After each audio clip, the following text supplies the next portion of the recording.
Hello नमस्कार, स्वागत है आपका मामा बच्चा लाइफ में। आज की इस वीडियो में हम लोग बात करेंगे कि अगर सर्दी के टाइम में बच्चे को किसी भी तरह की कोई हल्की फुल्की सर्दी खांसी जुकाम हो जाता है तो इस सिचुएशन में हम लोग उसको किस तरीके से ठीक कर सकते हैं या फिर उसको ट्रीट कर सकते हैं। तो लेट्स स्टार्ट द वीडियो। सबसे पहली बात, ये जो टिप्स इस वीडियो में मैं बताने जा रही हूँ इनको आप सिर्फ तभी यूज़ कीजिए जिस टाइम पे आपके बच्चे का हल्का फुल्का नाक बह रहा हो। दूसरी बात, अगर आपके बच्चे को हल्की फुल्की सूखी खांसी हो, हल्का फुल्का ज़ुकाम हो और गले में खराश वगैरह की प्रॉब्लम थोड़ी बहुत हो। अगर आपको लगता है कि आपके बच्चे को बहुत ज़्यादा बलगम वाली खांसी है, नाक में से हरा या पीले रंग का पानी बह रहा है, बहुत ज़्यादा बुखार है, सांस लेने में दिक्कत है, सांस बहुत तेज बच्चे की चल रही है, इस सिचुएशन में अपने बच्चे को डॉक्टर के पास ज़रूर लेके जाएं। कि इस सिचुएशन में बच्चे को डॉक्टर की ज़्यादा ज़रूरत है इन टिप्स की बजाय। तो ये टिप्स आप सिर्फ वहीं पे फॉलो कीजिए जहाँ पे आपके बच्चे को हल्का फुल्का सर्दी जुकाम खांसी गले में दर्द इस तरह की प्रॉब्लम है। तो इस वीडियो के अंदर मैं आपको बताऊंगी कि आप किस तरीके से अपने बच्चे को हल्की फुल्की सर्दी जुकाम से ठीक कैसे कर सकते हो। ईजी होम रेमेडी है। तो सबसे पहले हम लोग जान लेते हैं खांसी के बारे में। देखिए, सबसे पहले खांसी जो होती है वो दो तरीके की होती है। एक होती है गीली खांसी, एक होती है सूखी खांसी। तो जो हमारी गीली खांसी होती है उसके अंदर हमारे नाक और गले में दोनों में ही कफ होता है, जबकि जो सूखी खांसी है उसमें कोई कफ नहीं होता है, उसमें हल्का फुल्का गले में खराश वगैरह होती है और ज़्यादा खांसी कंटिन्यूसली रहती है। तो ये था फ़र्क गीली और सूखी खांसी का। हमेशा इस चीज़ का ध्यान रखें कि जब भी आप खांसी से रिलेटेड कोई भी होम रेमेडी कर रहे हो या फिर किसी भी तरीके का ट्रीटमेंट बच्चे को देने जा रहे हो तो आपको पता होना चाहिए कि आप क्या ट्रीटमेंट किस खांसी के अकॉर्डिंग देने जा रहे हो। यानी कि अगर आपको लगता है कि बच्चे को गीली खांसी है तो आप उसी के अकॉर्डिंग होम रेमेडीज़ कीजिए या फिर उसका ट्रीटमेंट कीजिए। तो सबसे पहले मैं आपको बता देती हूँ कुछ टिप्स सिर्फ खांसी को ठीक करने के लिए। तो सबसे पहला टिप, अगर आपके बच्चे को सूखी खांसी है तो इस केस में आप अदरक का रस और शहद का मिक्सचर बना के बच्चे को दे सकते हो दिन में 2 से 3 बार। ईजिली बच्चे की जो खांसी है वो स्टार्ट होने से पहले ही वो थमना शुरू हो जाएगी। यानी कि आपके बच्चे को अगर खांसी होना शुरू हो गया है तो वो वहीं पे ठीक होना, रिकवर होना स्टार्ट हो जाएगी अगर आप इस प्रोसीजर को कंटिन्यूसली करोगे। इस मिक्सचर को 2 से 3 बार कंटिन्यूसली दिन में देना स्टार्ट कर दो। अगर आपको लगता है कि आपके बच्चे को गीली खांसी है यानी कि कफ वाली खांसी है तो इसके लिए आप एक मिक्सचर तैयार कीजिए और ये बच्चे को दीजिए। ये बनाना बहुत ईजी है। इसके लिए आपको सिर्फ 4 इंग्रेडिएंट्स चाहिए जो कि हर एक घर में ईजिली अवेलेबल हो जाते हैं।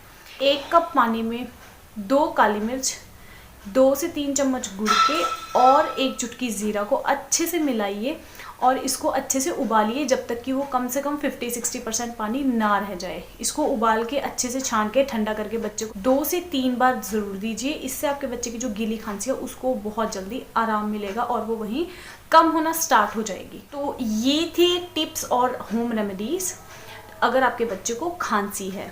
तो अब चलते हैं कि अगर आपके बच्चे को ज़ुकाम जैसी प्रॉब्लम है, ज़ुकाम है, बंद नाक है, गले में खराश है, तो आप इसके लिए क्या कर सकते हो। देखिए, अगर आपके बच्चे को ज़ुकाम होना भी स्टार्ट ही हुआ है तो इस सिचुएशन में क्या होता है कि जो बच्चे का नाक होता है वो बंद होना शुरू हो जाता है। बच्चे का जो नाक है वो बंद हो जाता है, उसको सांस लेने में थोड़ा दिक्कत आने लग जाती है। तो इसके लिए आप क्या कीजिए कि सबसे पहले जो उसके नाक में कफ जमा हुआ है या फिर उसको जो सांस लेने में दिक्कत हो रही है उसको भाप के थ्रू ठीक करना ज़्यादा बेस्ट है। इसके लिए हम लोग क्या कर सकते हैं कि आप बाथरूम में गर्म पानी की बाल्टी को रखें और अच्छे से बाथरूम को बंद कर दें ताकि पूरे बाथरूम या फिर कमरे में भी आप ये कर सकते हो ताकि पूरे बाथरूम और कमरे में ऐसा एटमॉस्फेयर क्रिएट कर दीजिए कि हर जगह जो पानी की भाप है वो उठना शुरू हो जाए। और बस उसी टाइम पे आप अपने बच्चे को गोद में लेके थोड़ी देर बच्चे को भाप दे दीजिए। इससे बच्चे का जो बंद नाक है उसको बहुत जल्दी आराम मिलेगा। इसके अलावा हम लोग क्या कर सकते हैं कि बच्चे को विक्स वेपर जो बेबीज़ के लिए स्पेशल होता है उसको आप यूज़ कर सकते हो। उसको आप बच्चे के पैरों के तलवों पे, छाती पे और गले पर हल्की हल्की मसाज करके बच्चे को जल्दी से कवर अप करके सुला दीजिए। इससे बच्चे को बहुत आराम मिलेगा और बहुत जल्दी उसका जो ज़ुकाम है और बंधनाक है उसको बहुत जल्दी रिकवर करेगा। इसके अलावा जो हम लोग होम रेमेडी कर सकते हैं वो ये है कि आप मालिश कीजिए। मालिश की बात तो अपनी पिछली वीडियो में मैं आपको बता चुकी हूँ कि एक अच्छी मालिश यानी कि कुछ अच्छे इंग्रेडिएंट्स के साथ एक मिक्सचर बनाइए और उससे बच्चे की डेली बेसिस पे मसाज करेंगे, तब भी बच्चे को छोटी मोटी प्रॉब्लम्स नहीं होती हैं।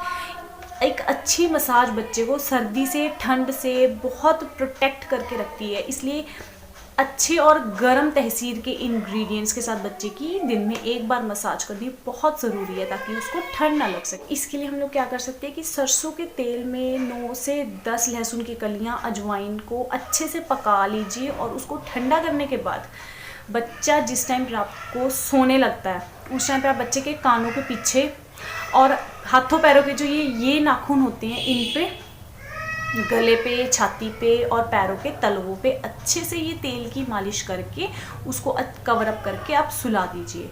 और अगर बच्चे को हल्की फुल्की सर्दी, ज़ुकाम, खांसी की प्रॉब्लम है भी तो वो 2 से 3 दिन में ईज़िली ठीक होना शुरू हो जाती है। ये थी एक सबसे बेस्ट टिप जो कि बच्चे को सर्दी से बचा के रखती है। तो ये थी उन बच्चों के लिए जो कि 6 महीने से बड़े हैं। जो बच्चे 6 महीने से छोटे हैं यानी कि 6 महीने से कम के बच्चों के लिए क्या किया जाए, तो जो भी 6 महीने से कम के बच्चे थे, कोई भी इनको इन्फेक्शन है, कोई प्रॉब्लम है, तो कभी भी मदर को बिना डॉक्टर के रिकमेंडेशन के किसी भी चीज़ को यूज़ नहीं करना चाहिए। अगर आपके बच्चे को किसी भी तरीके का इन्फेक्शन है या कुछ भी है, उसके लिए सिर्फ ब्रेस्ट फीड ही सबसे बेस्ट है जो कि बच्चे को हर एक चीज़ से बचाता है। ब्रेस्ट फीड ही बच्चे को इन सब चीज़ों से प्रोटेक्ट करता है। और कभी भी 6 महीने से कम के बच्चों के लिए किसी भी तरीके की होम रेमेडी या फिर किसी भी चीज़ को यूज़ करने की कोई ज़रूरत नहीं होती बिना डॉक्टर के रिकमेंडेशन के। तो ये थी मेरी आज की वीडियो। अगर आपको मेरी वीडियो अच्छी लगे तो प्लीज़ मेरी वीडियो को लाइक कीजिए, चैनल को सब्सक्राइब कीजिए और बेल आइकन ज़रूर दबाइए। Thank you so much for watching.